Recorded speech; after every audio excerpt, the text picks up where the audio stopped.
ang mga tao na kailangan natin mahalin. Mahirap silang mahalin. Pero sa biyaya, kapangyarihan ng Banal na Espiritu, kaya natin, mapagtatagumpayan natin, at makukuha natin magmahal ng buong tapa. Si Mother Teresa po, kilala natin siya, no? Siya po ang nagtatag ng Missionaries of Charity dito sa Calcutta, India. Mayaman siya. Pero at age 16, iniwan niya lahat yung kayamanan niya, yung pamilya niya. Nagpunta siya doon sa India. Parang sa Europe siya. Ngayon, doon sa India, napakaraming mahihirap. Pero itinalagalan niya yung kanyang buhay, upang at lingkuran yung pinakamahihirap sa mga mahihirap. Sila. Yung mga may sakit, malapit na mamatay, yung mga balo, yung mga walang mga magulang. She established homes for the dying, leper colonies, yung mga may ketong, orphanages and clinics for the sick, providing care for thousands suffering from HIV, AIDS, tuberculosis, and leprosy. Mother Teresa lived this kind of love. Ito po yung kanyang challenge, no? Ang sabi niya, I have no gold and silver to offer you, but here are they, yung missionaries of charity niya, who have consecrated their lives to bring God's love among you.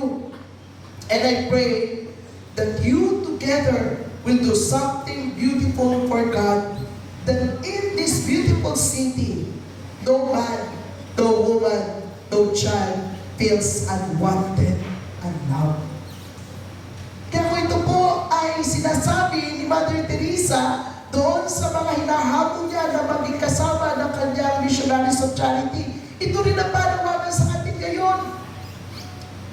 Na dito sa bayan ba o city ng Pasig? City na. O inaantay ko nga si Mayor eh. Dito sa city ng Pasig o dito sa Rosario o maging dito sa subdivision lang ng Life Home Subdivision, walang makakaranas na walang nagmamahal sa kanila. Na sila ay hindi mahalaga.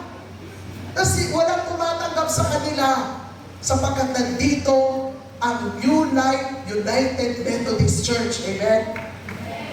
Na handang magmahal, magmalasakit, maglingkod, handang tanggapin sila dito sa inyong iglesia, sa inyong mga tahanan. Amen po ba no? Ito ang panawagan ng Panginoon.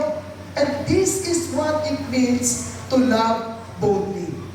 Ikalawa, maglingkod na may katapangan. Ang sabi ni Apostol Pablo sa verse 11 and 12, magpakasipag kayo at huwag maging tamad. Buong puso kayo maglingkod sa Panginoon. Magala kayo dahil sa inyong pag-asa, magtiyaga kayo sa inyong kapigatian at palaging manalangin. Masaya po ba kayo na naglilingkod sa ating Panginoon? Amen?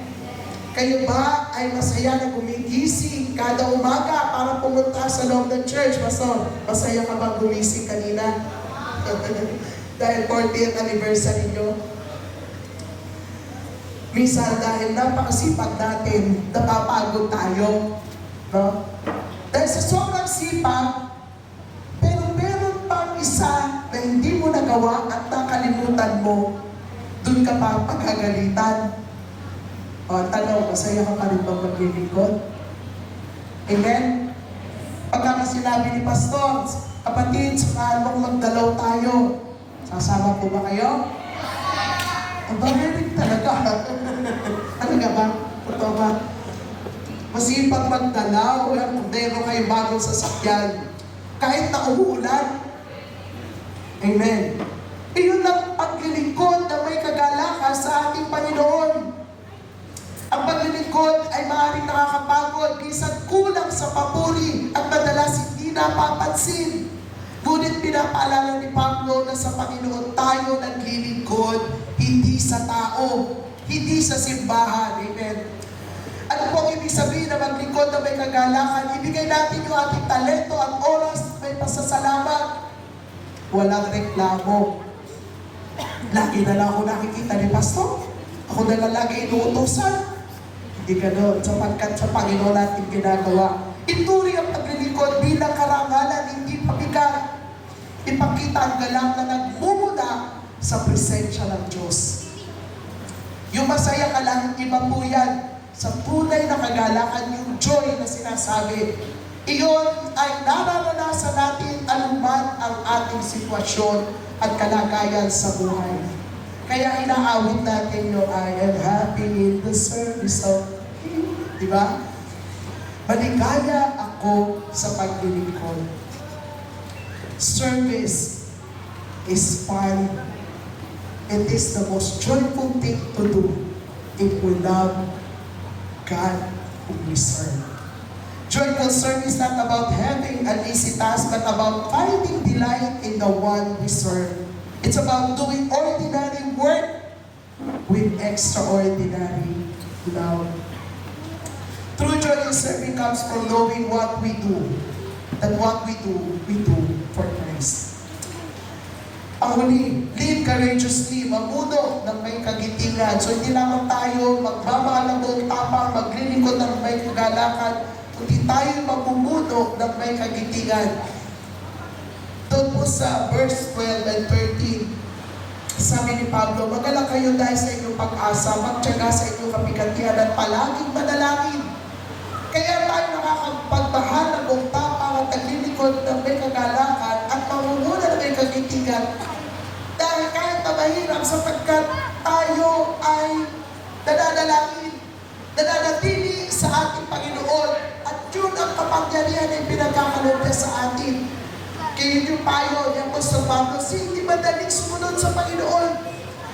Marami kayong kapigatian, maging matyaga kayo at palaging manalangin. Sa verse 13, tumulong kayo sa pangailangan ng mga kapatid at patuloyin ninyo ang mga taga-ibang lugar. Ang pamumuno sa simbahan ay nangangailangan ng tapang at pananampalataya. Hindi madaling humarap sa mga hamon. Ngunit tinatawagan tayo ng Diyos na mamuno ng may lakas loob at may puso. Mamuno ng may kahabagan. Madalas tumatanggi. Pagka meron tayong kinausap na mag-officer ka naman, kapatid, nakikita ni Pastor yung mga potential nyo. Pero kadalasan tumatanggi.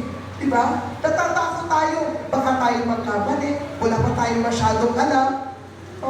Pero sa panahon natin ngayon, mga kapatid, ang kailangan ng Panginoon yung willingness nyo.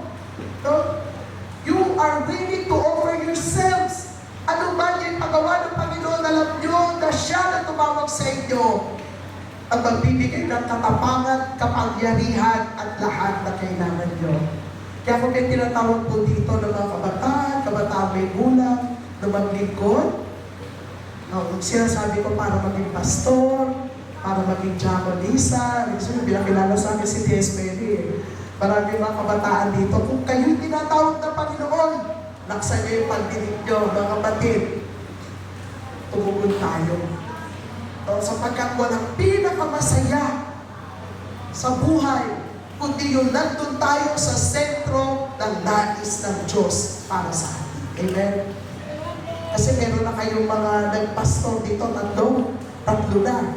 Wala pang nagjajakunisa. Ayan. Malapit na. Ayaw na. Sabi ko doon sa pamangkin ko, magjakunisa eh.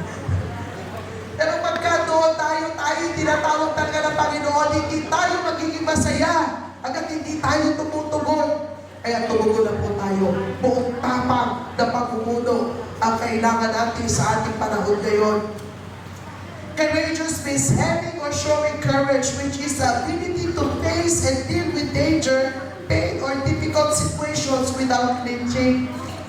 Hindi ibig sabihin na wala tayong takot, kundi kahit na tayo natatakot, tayo ay namumuno, tayo ay kumikilos, tayo ay gumagawa.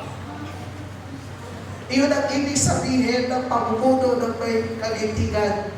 Kailangan na maguna tayo na may pag-asa kahit maraming hadlang o balakid. Tumindig sa tama kahit ito ay mahirap o hindi popular. Gawin natin yung tinatawag na ating simbahan ng prophetic witness. Pagsalita, no? at labanan yung mga katiwalian na nangyayari sa ating gobyerno. Si DS2 po ang head ng ating Peace and Justice Committee. Kaya matapang po yan. Parang napunta na yun sa, nakita nyo na ba siya? Parang ng artista to, kasi nando na siya sa SCBM ba yun, o ABC?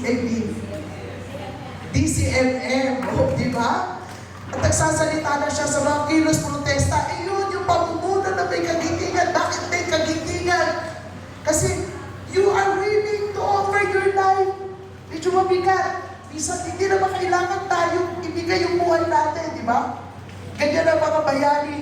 Pero kailangan lamang tapak tayo manindigas kung ano ang tinuturo ng banal na kasulatan ng ating iglesia tungkol sa ating pakikiisa sa ating pamayanan. We are advocating for justice and peace. We are calling out the powers that be, speaking out for the voiceless. Wala pakapalad ng Pasig. No, sapagkat meron kayong mayor. Masaya ba kayo sa mayor nyo? Eh, ba't wala siya? Lumihira na ngayon yung namumuno talaga na may integridad. May takot sa Diyos. At ito ang pamumuno ng may kagitingan. We are willing to be